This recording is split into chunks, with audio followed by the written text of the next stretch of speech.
मराठी महापौर व्हावा हा तुमचा मुद्दा आहे. मराठीच होणार ना. अहो मला मी त्या दिवशी म्हटलं ना, त्या बडोद्यामध्ये मराठा साम्राज्य एवढं तर होतं ना, सगळे मराठी लोक राहतात ना, तरी वर्षानुवर्ष तिकडचा महापौर गुजराती होतोय ना. तिकडे नाही विचारलं तुम्ही कधी मराठी महापौर होणार का म्हणून? तिथले खासदार नरेंद्र मोदी होते एकेकाळी जेव्हा पहिल्यांदा मग झाले तेव्हा. त्यांनी सांगावं की तुमच्याकडे मराठी महापौर कधी होणार.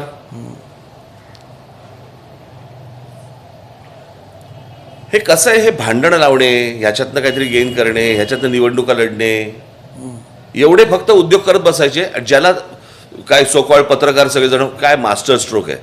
कसला मास्टर स्ट्रोक ह्याच्यात? काय झालं? राजकारण यांच्याकडनं शिकावं. कसलं राजकारण?